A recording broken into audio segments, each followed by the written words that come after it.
Hello my lovelies and welcome back to another video. Today I am going to take you through a bit of a book haul which has been procured over the last 2 or 3 weeks.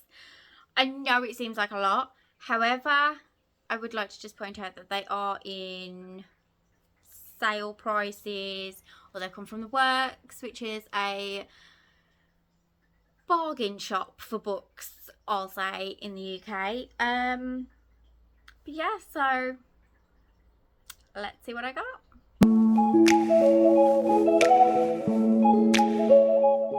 So first of all, I wanted to go on to what is apparently a bit of a YA thriller, and that is That's Not My Name by Megan Lally. I haven't really seen a lot about this, but then all of a sudden over the last week or so, people seem to be talking about it loads. So I don't know whether it's one of those where the hype was big and then it went down and then people have picked it up again, but I think this could be an interesting one to get to. I'm not that enthralled with YA like anymore. I would say there are some YA books that have my heart still from like nostalgia and stuff, but I generally don't read YA anymore. But this says it was a mistake to trust him. Shivering and bruised, a teen wakes up on the side of a dirt road with no memory of how she got there or who she is. The police don't know where she came from until a frantic man arrives at the station. He's been searching for her for hours. He has her school ID, her birth certificate, and even family photos. He is her father. Her name is Mary, or so he says. When Lola slammed the car door and stormed off into the night, Drew thought they just needed some time to cool off, except Lola disappeared. Now his friends, the sheriff, and the whole town are convinced Drew murdered his girlfriend. Forget proving his innocence, he needs to find her. The longer Lola is missing, the fewer leads there are to follow, and the more danger they are both in. That sounds really exciting, and I have high hopes for this one. Yeah, high hopes for that one. Then I got a duo. Now, I think that these are interlinked. I don't think they are part of a series. I just think that they are interlinked. I say that because of the covers. So the second one was on sale prices that I just could not ignore. And then I realised that when I thought I had the hardback of the first one, I actually don't. I think there's a possibility that I got rid of it, thinking that I wouldn't read it. But that is The Spells for Forgetting and The Making of June Farrow by Adrienne Young. I don't know a lot about these other than I'm guessing there's some magic and some mythology in it. Yeah, the synopsis doesn't really give much away either. But I wanted to get the two while I could, because they look so pretty together. But I definitely am getting more back into fantasy a bit more. And I feel like this could be a really good, solid one to start. But I am going to have a little look. If you have any idea if they are interlinked or if it is a series of some sort, it'd be great if you could let me know down in the comments. I won't touch these until I know for definite if I need to read it in a certain order. But the cover on this one is a beautiful colour. This is very different to the hardcover. The hardcover is a similar blue. But yeah, I don't know. I know there's a third book. I say third book. There is another book which has a very similar design to these two. So again, I don't know if it's a third book or if it's just an interlocked one. But I won't read the synopsis out for those two because, like I said, it doesn't give much away other than there's some murder. There is star-crossed lovers. So yeah, I think that could be. I think they could bring back the magic of fantasy for me, pun intended. My next one is Mile High by Liz Tomford. This one says, Chicago hockey isn't complete without me. I'm the player everyone loves to hate. The one who spends most of the game in the penalty box and leaves the arena with a different girl every match. I know my role and I play it well. What I don't know is why the new flight attendant on the team's private plane has got under my skin. Am I pushing that call button just to push her buttons, or is it more than that? Then it continues. I thought I'd seen it all as a flight attendant until I started working for the biggest diva in the sport. Unfiltered, unapologetic, too attractive for his own good, Evan Sanders. Now I'm second guessing everything, even my promise never to hook up with an athlete again, no matter how annoyingly tempting he is. I picked this up because, again, TikTok made me do it. And it just seems really exciting. I am definitely heading more into my romance era. The more I read, like, it's not even just the cowboys and the ranch romances. I definitely am enjoying, like, sports romances. I think just the way the ones I've been picking up have been written have been really good. So I'm really looking forward to this one. Then I have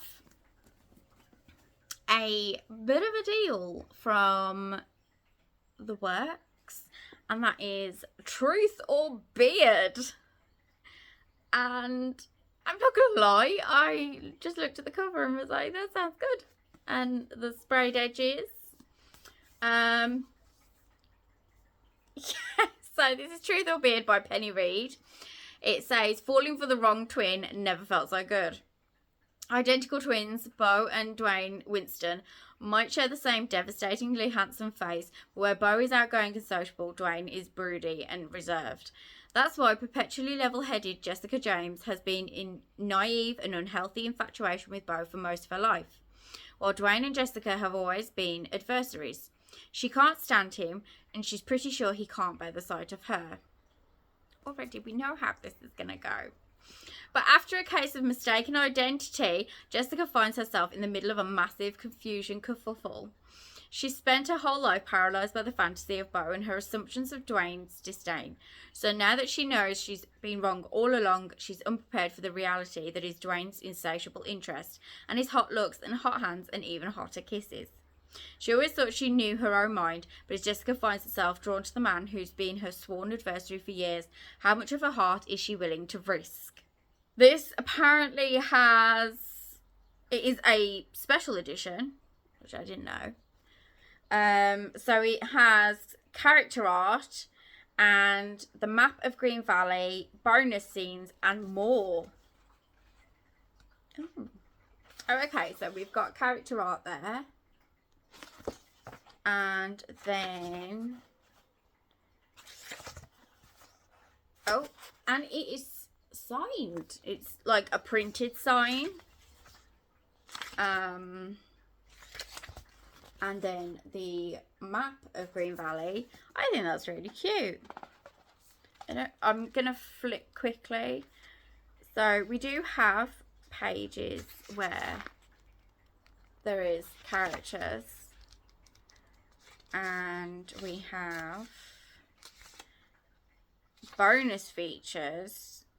Okay, this is quite fun. So we've got the Winston family tree. We have a dating profile. Jessica James as well. Then we have a playlist, which I'm really excited to see that Monster Mash is the first song on there, which I don't know if you can see this, but I have my Stitches t-shirt, which is It Was a Graveyard Smash. So that's purely coincidental. And there's additional scenes as well. And Dwayne's letter to Jess. So I'm not going to look at that too much because I'll spoil it for myself. But yes, if you live in the UK, this is available for £5 in the works. I thought this was a really good buy. And I'm really pleased now that I got it, seeing as I've seen all the extra content in with it. Also from the works, I picked up My Dark Prince by Parker S. Huntington and LJ Sheen. Now this, I have My Dark Romeo and the second one, which I can't quite remember. But I think this follows on. I don't know if they're a series or if they're just slightly interconnected. Or if it's just a case of she's just going for twisted fairy tales. It doesn't say that there's anything. My Dark Desire is the second one. I've just seen it on the bottom. This Sleeping Beauty woke up to a nightmare. Marrying a beautiful monster, a crooked fraud, America's wealthiest bachelor. He claims we're in love, yet all I taste in our kisses is hate and lust. I don't remember why or how, but I do remember he's the enemy. Now I'm stuck inside a nightmare, and Oliver will do anything to keep me in the dark. So I'm guessing Sleeping Beauty retelling. I don't know if these are saucy.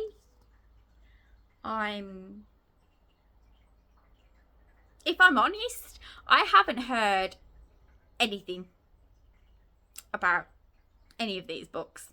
I just happened to go into the works the one day and I saw My Dark Romeo and My Dark Desire on the shelf, and I had a quick flick and read the synopsis, and I was like, these sound okay. And I do generally like retellings, so hopefully these ones won't let me down. Then I got Leather and Lark. I have had people shouting at me to get to this one because I enjoyed Butcher and Blackbird so much. People have just been like, come on, the third book is out now, you need to get cracking. So I did pick this one up. I was going to get Scythe and Sparrow, which is the third one. However, on Amazon it keeps saying that it's a mass market paperback edition, and I'm really confused because I don't want to go spending the money for it to then end up coming and being like that small, because it will just ruin the series. If you know, you know. So this one says, every killer claims a soul, every phantom wants revenge. All contract killer Lachlan Kane wants is a quiet life. But when he botches a job for his boss, Lachlan knows he'll never claw his way out of the underworld. At least, not until Lark Montague offers him a deal. The catch, he has to marry her, and they can't stand each other. Lark may seem like sunshine personified, but she has her own secrets hiding in the shadows. With her family in a tailspin and her best friend's happiness on the line, she makes a vow to a man she's determined to hate, no matter how tempting the brooding assassin might be. But it's not just familiar dangers that haunt them. There's another phantom lurking on the doorstep, and this one has come for blood. I probably will pick this up very soon because it's just, yeah, it's a fun time. Butcher and Blackbird was fun, weird, a little bit gross at times, but it was done in, like, I don't know, I've never known someone be able to write murders and murderers as slightly sexy. But Brim Weaver, she got it right. Then I have two gifted books from Claire, and they are Blue Sisters by Coco Meloz, and I do have Cleopatra and Frankenstein. I have not yet read it. I realise that people are probably going to be like, oh my goodness. I feel a bit intimidated because so many people said how good it was, and then I was just like, ah, what if this is another Song of Achilles and I just don't like it? So I am a bit more interested in this one, so I think maybe soon. But this says, a sister is not a friend.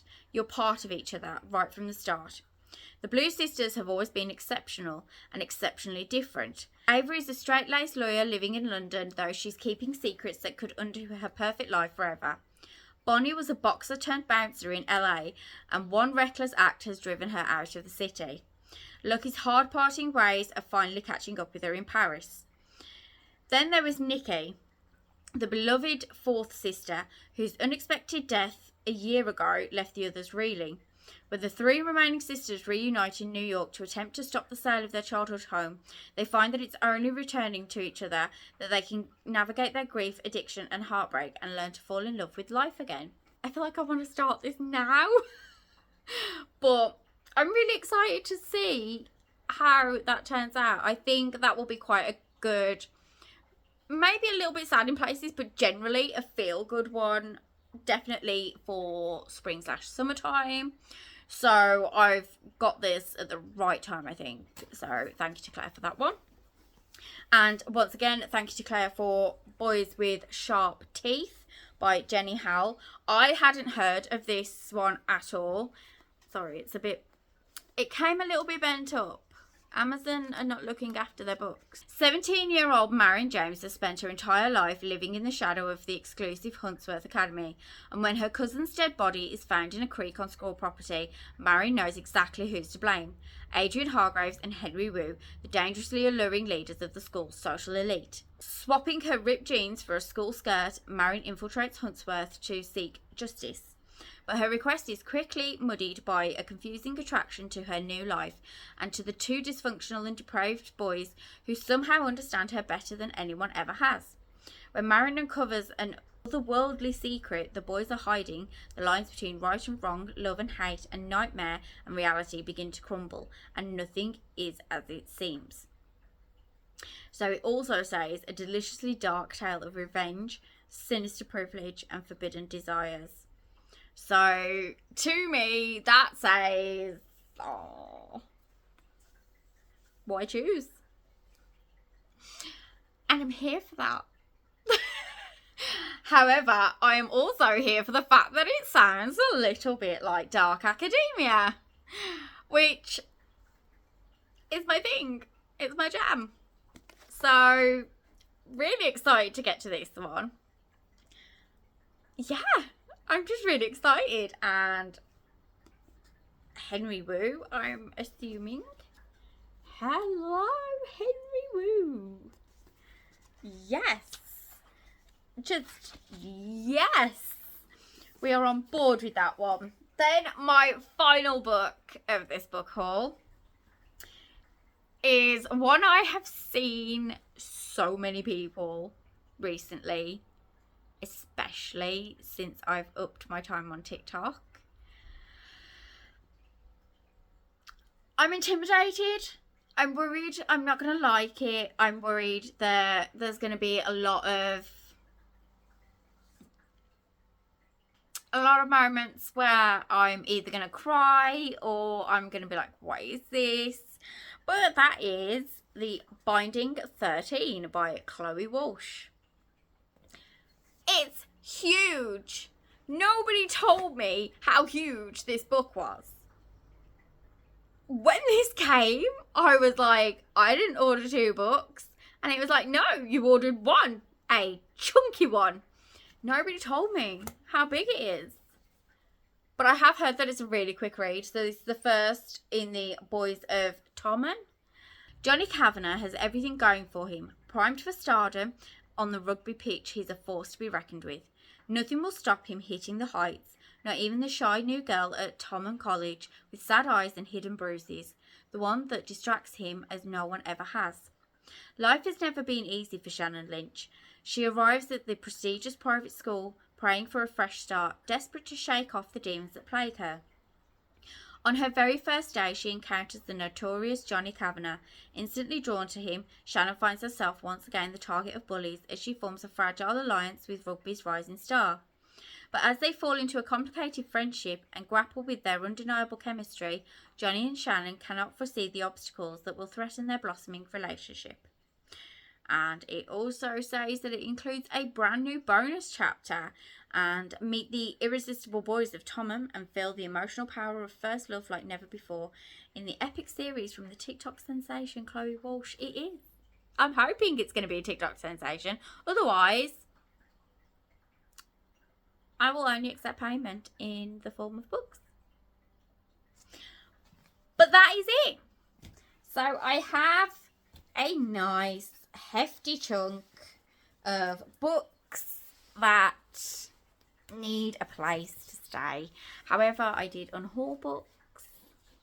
I unhauled 37 books the other day, and now I have all of these to go back on. So I hope that you have enjoyed this video. If you have, then please hit a like and don't forget to subscribe if you haven't already. And I will see you in the next one. Bye.